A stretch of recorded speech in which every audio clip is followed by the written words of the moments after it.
Good morning students. Kasturi Devi Mahavidyalaya Chaksu की online classes में आपका हार्दिक स्वागत है।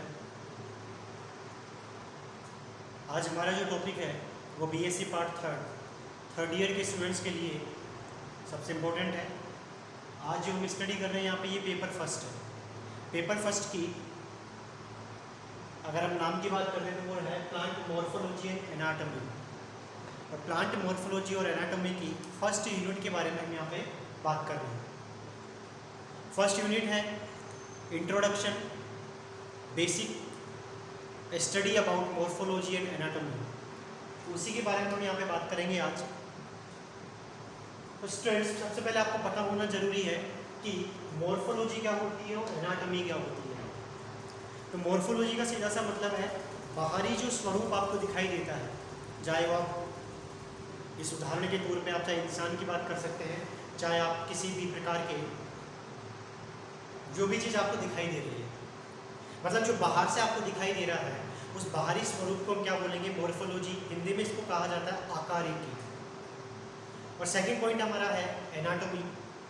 और एनाटॉमी की सीधी सी बात की जाती है तो इसको हिंदी में हम कहते हैं आंतरिकी। इसका मतलब होता है कि जब हम किसी भी चीज़ के अंदर से हम उसकी स्टडी करते हैं, अंदर से मतलब है यहाँ पे कि अगर हम बात करें हमारी मतलब मानव की, तो अगर मानव के अंदर से अगर उसको बात करें तो वो आंतरिक संरचना क्या कहलाती है, एनाटॉमी कहलाती है। और जिसके अंदर उसकी स्टडी की जाती है उसे ही हम एनाटॉमी कहते हैं। मतलब इस पेपर फर्स्ट के अंदर हम प्लांट्स के बाहरी स्वरूप और उसके आंतरिक स्वरूप दोनों के बारे में बात करेंगे। तो आप बने रहिए इस वीडियो के अंदर, बहुत इंटरेस्टिंग टॉपिक है क्योंकि ये जो टॉपिक है वो हमारी डेली लाइफ से जुड़ा हुआ है। और बेसिकली हम प्लांट्स की अगर बात करें तो पादप तो आप मतलब उठते हुए, घूमते हुए, चलते हुए आपको हर जगह पादप दिखाई देते हैं। तो इसलिए ये सबसे इम्पोर्टेंट टॉपिक माना जाता है और अच्छा भी है, ईजी भी टॉपिक होता है ये। तो आप बने रहिए इस वीडियो के अंदर।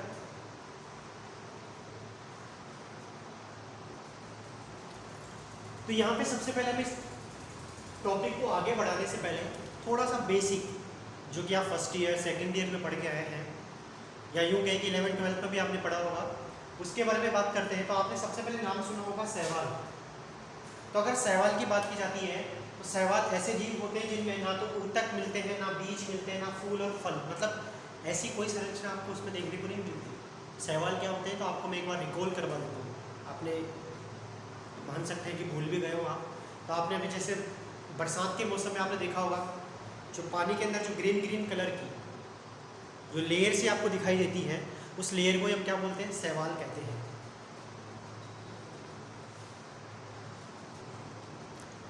शैवाल के बाद में आपने बात की होगी ब्रायोफाइटा की। ब्रायोफाइटा की अगर बात की जाती है तो आपने देखा होगा कि ब्रायोफाइटा ऐसे पादप है जो सबसे पहले धरती के ऊपर देखे गए हैं और एकमात्र ऐसे पादप है जहाँ से हमें ऊतक जो है वो देखने को मिले हैं। दूसरी बात, इनमें बीज, फूल और फल जैसी कोई संरचना नहीं पाई जाती। स्टूडेंट्स, यहाँ पर मैं अपवाद की बात नहीं करूँगा, मैं एक जनरल बात करूँगा। हो सकता है कोई अपवाद आप कह दें कि सर नहीं, ब्रायोफाइटा में हमने देखा था बीज भी, अपवाद की मैं बात नहीं कर रहा हूँ, मैं एक जनरल बात कर रहा हूँ। नेक्स्ट पॉइंट, फिर इसके बाद में आता है हमारा टेरिडोफाइटा। टेरिडोफाइटा के अंदर हमें क्या देखने को मिलता है, ऊतक जो है वो टेरिडोफाइटा में हमें देखने को मिलते हैं। फिर इसके बाद में आता है हमारा जिम्नोस्पर्म। जिम्नोस्पर्म के अंदर हमें ऊतक के साथ साथ बीज भी देखने को मिले हैं। स्टूडेंट्स, ये आपको मैं वापस रिकॉल करवा रहा हूँ, फर्स्ट ईयर सेकेंड ईयर आपने पढ़ा होगा, बिकॉज ये सारी चीज़ें आपको इसमें काम आने वाली है, इसलिए ये इन चीज़ों के बारे में पता होना सबसे ज़्यादा जरूरी है। और लास्ट में हमारे पास आता है एंजियोस्पर्म, जिसे हम आधुनिक पादप का ग्रुप भी कहते हैं। और इस आधुनिक पादप के ग्रुप की अगर बात की जाए तो एंजियोस्पर्म के अंदर फूल भी मिलेंगे, फल भी मिलेंगे, बीज भी मिलेंगे और ऊतक भी मिलते हैं। मतलब वो सारी संरचनाएं जो पादप के अंदर उपस्थित होनी चाहिए वो सब की सब संरचनाएं किसमें भी देखने को मिलती है, हमें एंजियोस्पर्म के अंदर देखने को मिलती है। एंजियोस्पर्म का हिंदी नाम होता है आवर्तबीजी पादप। जिम्नोस्पर्म को हम बोलते हैं अनावर्तबीजी पादप। तो ये बेसिक था। अब हम थोड़ा सा वापस बेसिक की बात करते हैं, क्योंकि हमने कहा ना फर्स्ट यूनिट जो है आपकी वो केवल बेसिक एनाटॉमी और मॉर्फोलॉजी के बारे में। तो यहाँ पे बेसिक यूनिट है, तो बेसिक की बात करेंगे यहाँ पे। तो स्टूडेंट्स यहाँ पे हमने एक पादप की संरचना के बारे में बात की। तो पादप की संरचना में हमने क्या देखा कि हमें सबसे बाहर की तरफ एक जमीन के बाहर एक संरचना दिखाई देती है। तो जमीन के बाहर जो संरचनाएं होती है उस संरचना को बोला जाता है शूट, SHOOT, शूट।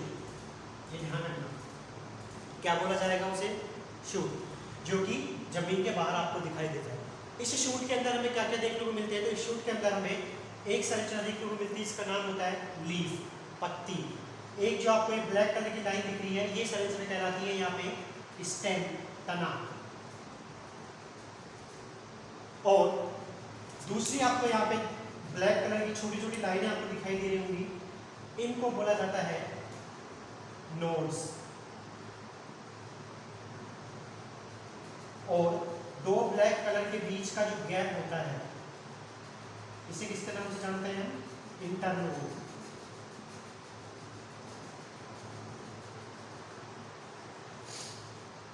और इसके बाद में इसका सबसे जो ऊपर वाला हिस्सा होता है उसे हम कहते हैं शूट अपेक्स।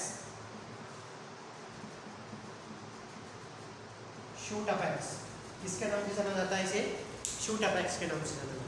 तो ये जो संरचना है ये तो हमारी बाहर की संरचना है जो कि हमें जमीन से बाहर दिखाई देती है। इसके बाद में कुछ संरचनाएं जो है वो हमें जमीन के अंदर भी दिखाई देती हैं। और वो संरचनाएं कौन सी हैं? तो उसके अंदर सबसे पहले हमारे पास आता है वो है रूट, मतलब जड़।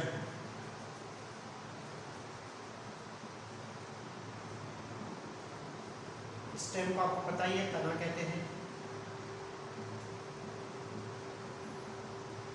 पत्ती, नोड को कहा जाता है पर्ग, इंटरनोड को कहते हैं पर्ग संधि।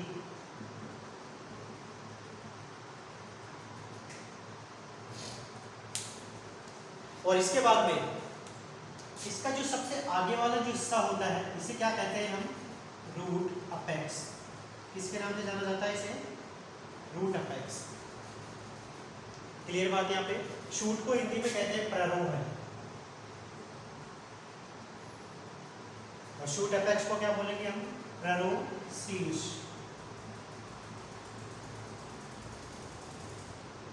इसी तरीके से इसको हम क्या बोलेंगे? मूल शीर्ष या जड़ शीर्ष।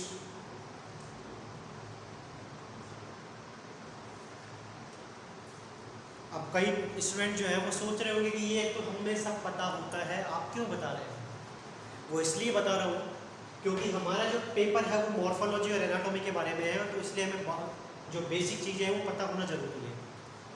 बहुत से ऐसे स्टूडेंट्स होंगे जिन्हें ये नहीं पता होगा कि इंटरनोड क्या होता है। तो सीधी सी बात है, आपने तने के अंदर गांठें देखी होगी, और इसका सबसे अच्छा एग्जांपल आपको मैं बता दूं, गन्ना, जिसे आप दिवाली के टाइम पे ज़्यादा इस्तेमाल करते हैं। तो गन्ने के अंदर आपने देखा होगा बिल्कुल बीच में लाइनें होती हैं, और उन लाइनों के बीच में गैप भी होता है। तो वो जो बीच का गैप होता है उसको किसके नाम से जानते हैं? इंटरनोड के नाम से। और जो लाइनें होंगी उसे हम किसके नाम से जानेंगे? डॉट्स के नाम से। और सबसे इम्पोर्टेंट पॉइंट है कि तने के अंदर जो भी संरचना है बाहर की तरफ निकलती है तो कहाँ से निकलेगी? नोड से, पर्ग से। वेरी इंपॉर्टेंट पॉइंट है ये कि सारी की सारी संरचनाएं कहाँ से निकलती हैं? पर्ग से बाहर निकलती हैं। चाहे वो पत्ती हो, चाहे वो शाखा हो, चाहे फूल भी हो, चाहे बीज हो, सब कुछ। इसके बाद में सबसे ऊपर वाला जो हिस्सा होता है उसको हम किसके नाम से जानते हैं? शूट अपेक्स के नाम से। सबसे टॉप पे होता है। इसके बारे में भी बात करेंगे क्या होता है क्या नहीं। और नीचे की तरफ आपको पता ही होगा जड़ें होती हैं, और जड़ का जो सबसे शीर्ष वाला भाग होता है उसको हम क्या बोलते हैं? Root apex. नेक्स्ट पॉइंट हमारा है इसके बाद में पत्ती की संरचना। Students, this video is only and only basic, because anatomy एक ऐसा सब्जेक्ट है जिसमें अगर हमें बेसिक नहीं पता होगा तो चाहे आप कितने ही बड़े बड़े ग्रंथ पढ़ लो, चाहे आप कितने ही बड़े बड़े टीचरों से पढ़ लो, नहीं समझ में आएगा। बिकॉज ये स्टार्ट ही बेसिक से होता है सब कुछ। तो अगर हमें बेसिक पता है तो हम आराम से उसको पढ़ सकते हैं। तो नेक्स्ट जो स्ट्रक्चर होगी वो होगी हमारी लीफ की स्ट्रक्चर। तो आप बना लीजिए इस डायग्राम को।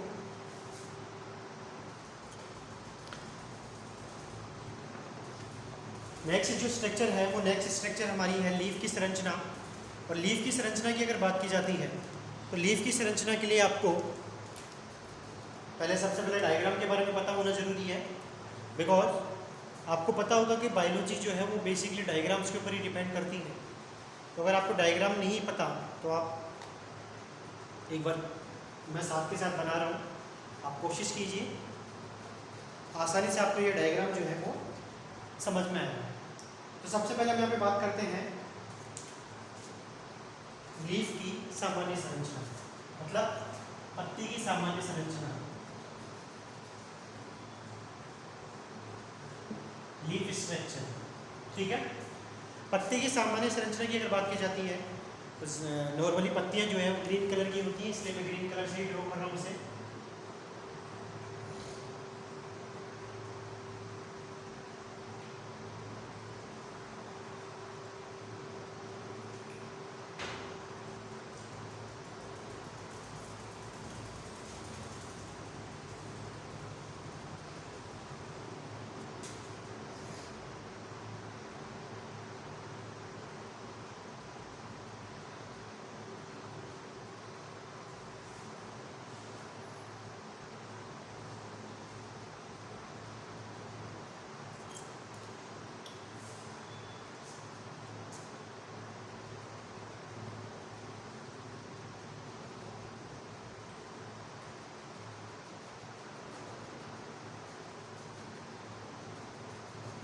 एक बार पत्ती की संरचना का डायग्राम बनाइए।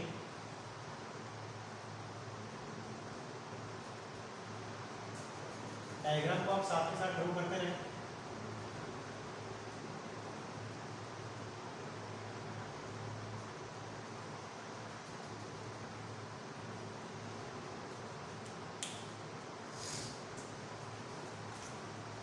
डायग्राम को आप साथ के साथ ड्रॉ करते रहें।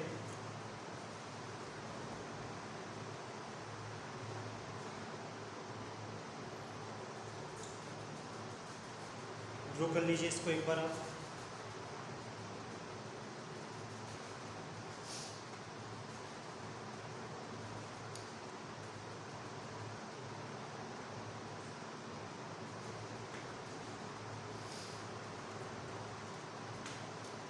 तो अब हम इसके नाम के बारे में बात करते हैं। तो सबसे पहले अगर बात की जाती है तो ये पॉइंट क्या कहलाता है, लीफ बेस। सेकंड पॉइंट की अगर बात की जाती है तो ये कहलाता है पेटियोल। इसको हिंदी में कहते हैं पर्णवृंत। इसमें जो आपको खाली जगह दिख रही है, मतलब जहां पे लाइनें नहीं है, या यूं कहें कि पत्ती का जो बिल्कुल फैला हुआ चपटा भाग है, इसको हम क्या बोलते हैं, लीफ लैमिना। और पत्ती का सबसे जो आगे वाला हिस्सा है, इस पत्ती के आगे वाले हिस्से को क्या कहा जाता है, लीफ एपेक्स। ठीक है, हिंदी में अगर बोले तो इसको कहते हैं पर्णशीर्ष। इसको कहा जाता है पर्णफलक, और इसको कहा जाता है पर्णाधार या पर्णआधार। ठीक है, तो ये सामान्य संरचना जो है वो पत्ती में हमें देखने को मिलती है। दूसरी बात, ये जो आपको लाइनें दिख रही है, इन लाइनों का भी कुछ नाम होता है। तो इन लाइनों के नाम की अगर बात की जाती है तो इन्हें हम वाहिका और वाहिनिकाएं, वाहिका और वाहिनिकाएं कहते हैं। इंग्लिश में से कहा जाता है ट्रैकेट्स एंड वेसल्स।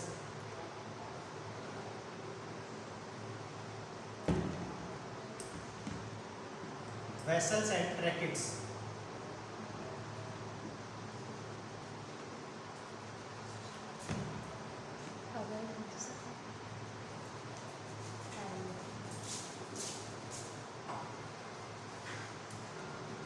तो एक बार इसे आप ड्रॉ कर लीजिए। तो स्टूडेंट्स, ये सामान्य बाहर से आपको जो पत्ती दिखती है, ये आप एग्जांपल अगर देखें तो ये पीपल की पत्ती आप बोल सकते हैं इसे, बिल्कुल ऐसे कि वैसे ही दिख रही होगी, क्योंकि पीपल की पत्ती में आपको बिल्कुल हर्ट के जैसी स्ट्रक्चर देखने को मिलती है। तो सामान्य पत्ती की संरचना की अगर बात की जाती है तो जहाँ से पत्ती निकलती है, ध्यान रखना, जहाँ से पत्ती निकलती है मतलब तने के जिस भाग से पत्ती निकलती है उसे हम क्या बोलेंगे, आधार ही तो बोलेंगे। सीधी सी बात है, अगर मैं इस बोर्ड से बिल्कुल ऐसे चिपकाऊँ तो मेरा आधार क्या होगा, ये बोर्ड होगा ना। तो सेम कंडीशन कि जहाँ से पत्ती ओरिजिनेट होगी, जहाँ से पत्ती निकलेगी उसे भी हम आधार बोलेंगे। पत्ती का आधार है तो इसलिए इसको हमने क्या बोल दिया, लीफ बेस्ड पर्णा। क्लियर बात यहाँ। फिर दूसरी बात, आपने देखा होगा कि कई पत्तियां जो है वो बिल्कुल पत्ती से डंडी से बाहर निकलती हैं, पत्ते से डंठलनुमा संरचना से बाहर निकलती है, कुछ डायरेक्ट भी निकलती है। क्लियर बात यहाँ पे। तो अगर पतली सी संरचना आपको दिखती है यहाँ पे, तो इस पतली सी संरचना को क्या बोलेंगे, पिटियोल, पर्ण व्रण, पतली डंठलनुमा संरचना। इसके बाद में फिर पत्ती आगे की तरफ चलती है और बड़ा फैला हुआ भाग बनाती है, और उस फैले हुए भाग को हम क्या बोलते हैं, लीफ लैमिना, पर्ण फलक। और इस पर्ण फलक के अंदर हमें क्या देखने को मिलती है, वाहिका और वाहिनिकाएं, वेसल्स और ट्रैकिस। अब दिमाग तो आपका चल ही गया होगा कैसे, अच्छा इनकी वजह से पत्ती के अंदर जो पानी की है वो सप्लाई, जो खाने पीने की सप्लाई वो होती है। बिल्कुल सही बात है कि एक तरीके से हम कहेंगे जो लाइनें आपको दिख रही है ये पाइप सिस्टम है पूरा का पूरा। जैसे कि हमारे घरों में जो पानी की सप्लाई होती है वो बिल्कुल टेक्नोलॉजी से ही तो होती है वो, कि हाँ वाटर बॉक्स से लाइन आएगी और वाटर बॉक्स से जो लाइन जाएगी वो बिल्कुल फिर इस तरीके से जाएगी, फिर आगे ऐसे मुड़ेगी। तो बिल्कुल वैसा का वैसा यहाँ पे एक पूरा का पूरा क्या है, जाल बिछा हुआ है, जो कि पत्ती को खाने पीने की मतलब जो आवश्यक पदार्थ होते हैं उनकी और जल की, मिनरल्स की क्या करती है, सप्लाई करती है। इसके बाद में पत्ती का सबसे आगे वाला हिस्सा क्या कहलाता है, लीफ, एपेक्स कहलाता है, पर्ण, शीर्ष कहलाता है। क्लियर बात है आपको। तो ये है हमारी पत्ती की बाहरी संरचना। इसके बाद हम बात करते हैं बेसिक कोशिका की संरचना, क्योंकि कोशिका की संरचना का पता होना भी जरूरी है। तो नेक्स्ट पॉइंट हमारा है यहाँ पे कोशिका की संरचना के बारे में बात करें। कोशिका की संरचना के लिए यहाँ पे आपको एक मैं आउटलाइन डायग्राम बना रहा हूँ कोशिका का, और इस आउटलाइन डायग्राम के अंदर आपको कोशिका और केवल केंद्रक जो भाग है उसके साथ में जो उसके अंदर लिक्विड पदार्थ होते हैं, मतलब कोशिका द्रव्य जो होता है उसके बारे में बात करेंगे केवल इसमें। जैसा कि मैंने आपको कहा कि ये बेसिक यूनिट है जिसमें केवल इंट्रोडक्शन बताया गया है।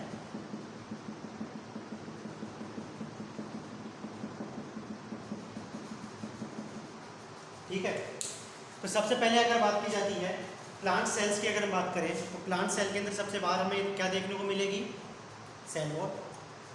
फिर उसके बाद हमें क्या देखने को मिलेगा, सेल मेम्ब्रेन। तो यहाँ पे हमने केवल सेल मेम्ब्रेन के बारे में या यूं कहीं एक लाइन और बना देता हूँ जिससे कंफ्यूजन क्रिएट ना हो बिल्कुल किसी भी प्रकार का। सबसे आउटर मोस्ट जो लेयर होगी इसे हम क्या बोलेंगे यहाँ पे, सेल वॉल। और सेल वॉल के जस्ट अंदर की तरफ हमें क्या देखने को मिलती है, सेल मेम्ब्रेन। सेल वॉल को आपको पता होगा कोशिका भित्ति, और सेल मेम्ब्रेन को हम क्या कहते हैं, कोशिका झिल्ली। दूसरी बात, सेंटर में आपको क्या देखने को मिल रहा है, तो सेंटर में हमारे पास यहाँ पे है न्यूक्लियस। वेरी इंपॉर्टेंट पॉइंट है कि सेंटर में हमें क्या देखने को मिलता है, न्यूक्लियस, केंद्र।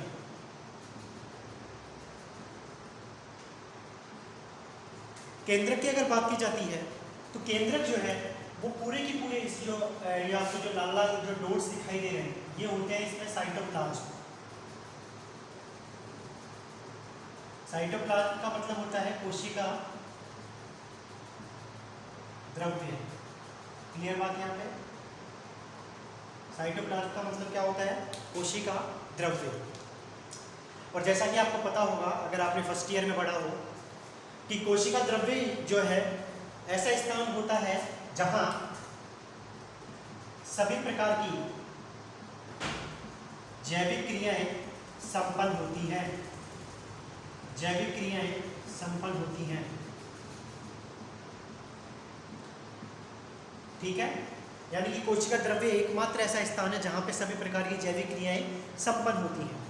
इसके बाद हम बात करते हैं कि साइटोप्लाज्म के अंदर कुछ जीवित पदार्थ भी मिलते हैं, मतलब उसके अंदर कुछ ऐसे पदार्थ मिलते हैं जिनकी जैविक क्रियाएं संपन्न करवाने में सबसे बड़ा योगदान होता है, और कुछ ऐसे भी मिलते हैं जो कि निर्जीव होते हैं। जैविक पदार्थ की अगर बात की जाती है तो इसके अंदर जो जैविक पदार्थ होते हैं वो होते हैं कोशिका अंग। और कोशिका अंग कौन कौन से, तो हम बात कर रहे हैं यहाँ पे पादप। तो पादप की अगर बात की जाती है तो पादप के अंदर यहाँ पे आपको मैं बता दूँ कौन कौन से कोशिका अंग होंगे जो कि जैविक अंग का काम करेंगे। तो देख लीजिए, इस कोशिका द्रव्य के अंदर जैविक पदार्थ और अजैविक पदार्थ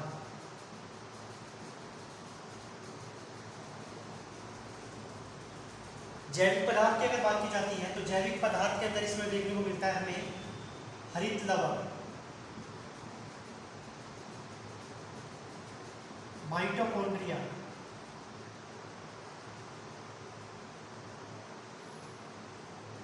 और बहुत सारे अंग होते हैं। और अजैविक पदार्थ के अंदर इसमें हमें देखने को मिलते हैं खनिज लवण,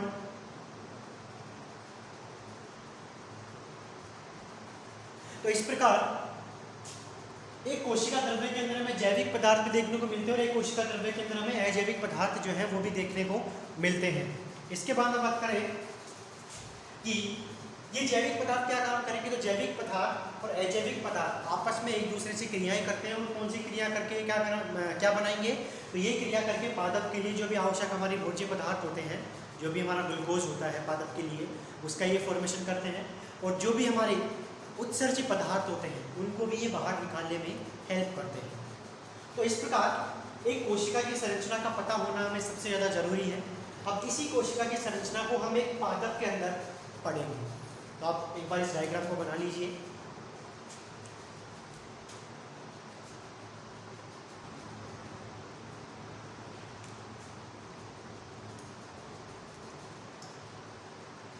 तो स्टूडेंट, जो अभी हमने सेल वॉल की बात की थी, सॉरी सेल स्ट्रक्चर की जो बात की थी, उसी सेल संरचना को हम एक पादप के अंदर देखते हैं। तो क्या होता है एक बार देख लीजिए, डायग्राम आप साथ के साथ बनाएंगे।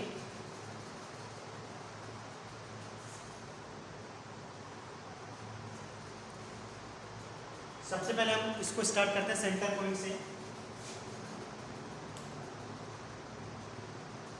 सबसे सेंटर में हमें एक छोटी सी ऐसी स्ट्रक्चर देखने को मिलेगी जिसके अंदर हमें देखने को मिलता है केंद्र। केंद्र के बाद हमें जो डॉट डॉट आपको दिखाई दे रहे हैं, ये वापस क्या है, कोशिका द्रव्य।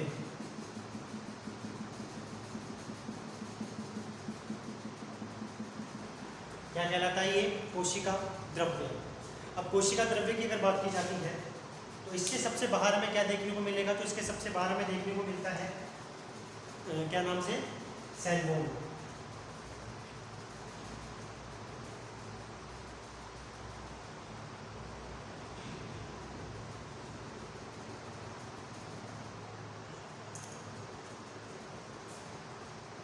सेल वॉल की अगर बात की जाती है तो ध्यान रखना स्टूडेंट्स, इस डायग्राम को आप बहुत अच्छे तरीके से एक बार अगर देखेंगे तभी ये समझ में आएगा।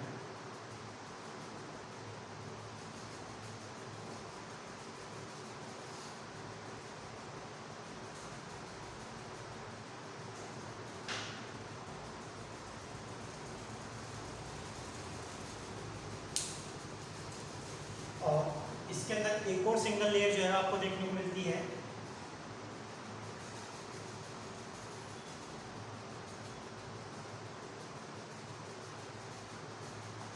अब हम इसके नाम के बारे में बात करते हैं कि कौन कौन सी ऐसी संरचनाएं जो आपको दिखाई दे रही हैं। तो मैं इसकी लेबलिंग स्टार्ट करता हूँ। यहाँ पे सबसे बाहर आपको जो रेड कलर से आपको दिख रही है, ये है सेल वॉल, जो कि कैसी है, डेड है, मतलब मृत है। इसके बाद में जो सबसे बाहर की तरफ जो दो लाइनें आपको दिख रही हैं, ये भी सेल वॉल ही है, लेकिन हम पहले अंदर से बात करते हैं। तो इस रेड जो लाइन है, इसके जस्ट नीचे की तरफ एक और ब्लैक लाइन आपको दिख रही है। इस ब्लैक लाइन की अगर बात की जाती है तो इसे हम कहते हैं प्राथमिक सेल वॉल, और जो कि कैसी होती है, पतली होती है, पतली होती है। और जस्ट इसके अंदर की तरफ एक और आपको ब्लैक लाइन दिख रही है, और इस ब्लैक लाइन का नाम है यहाँ पे द्वितीयक सेल वॉल।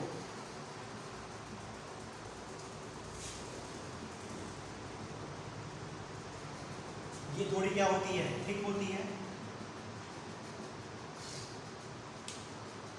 और इसके बाद में थर्ड नंबर की जो आपको ब्लैक लाइन दिख रही है, और इसका नाम है यहाँ पे सेल मेम्ब्रेन।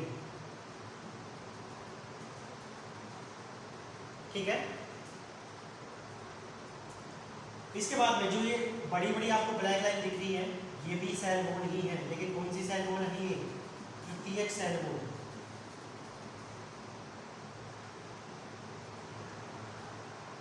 तृतीयक सेल वॉल। और इसके बाद में आपको जो अंदर की तरफ दिख रहा है, केंद्रक,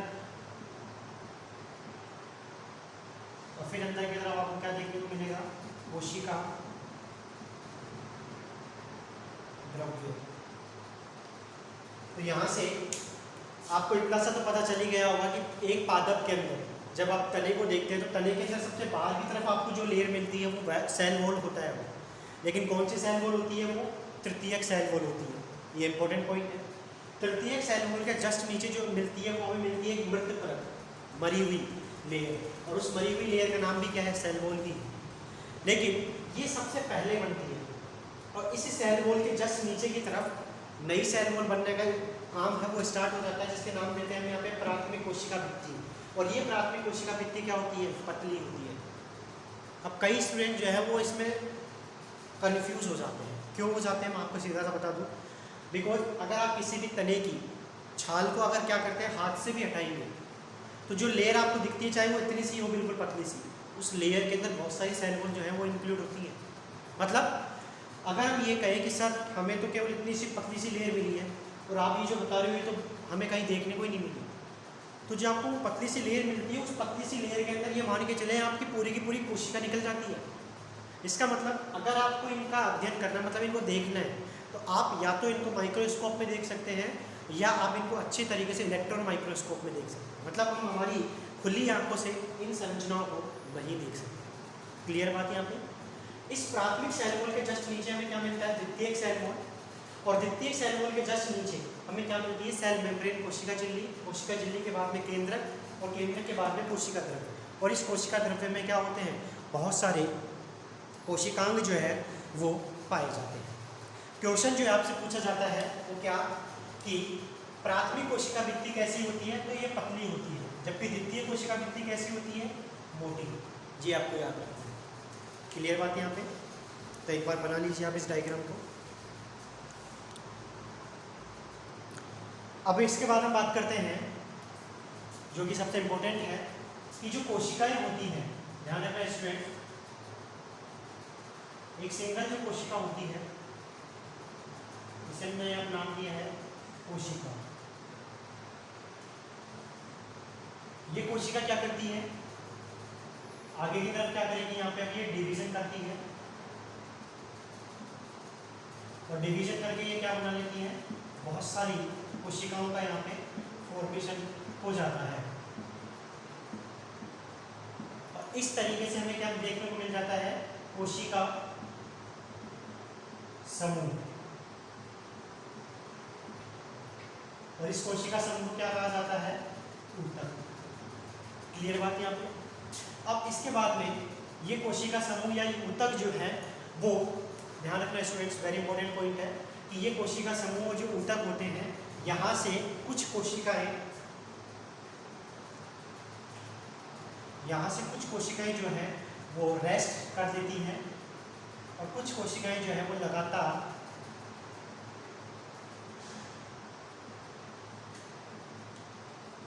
विभाजन करती रहती हैं। जो कोशिकाएं रेस्ट करती हैं उसे हम कहते हैं कि ये कोशिकाएं जो हैं वो G0 के अंदर रुक जाती हैं। आपने सेल साइकिल पढ़ी होगी, तो सेल साइकिल के अंदर G0 स्टेज होती है। G0 स्टेज के अंदर कोशिकाएं केवल आराम करती है, विभाजन नहीं करती।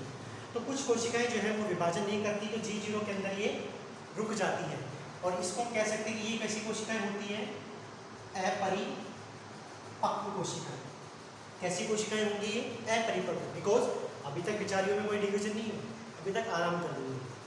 लेकिन जो कोशिकाएं लगातार विभाजन करती रहती है, ये लगातार विभाजन करके क्या होती चली जाती है, ये स्थायी ऊतक बनाती है। ये क्या बनाती है, स्थायी ऊतक। और ये स्थायी ऊतक कैसे होते हैं, परिपक्व होते हैं, परिपक्व होते हैं। तो इससे एक बात समझ में आती है कि कुछ कोशिकाएं विभाजन करती हैं और विभाजन करके वो G0 में रुक जाती हैं। G0 में रुकने के बाद में क्या होता है, ये अपरिपक्व अवस्थाएं होती हैं, और इस अवस्था के अंदर इन कोशिकाओं को एक नाम और दिया जाता है, और वो होता है यहाँ पे विभेदित कोशिका। क्या नाम दिया जाता है, विभेदित कोशिका। स्टूडेंट्स ध्यान रखना, ऐसी कोशिकाएं जिनमें विभाजन की क्षमता है उसे हम क्या बोलते हैं, विभेदित कोशिका। क्या बोला जाएगा, जिनमें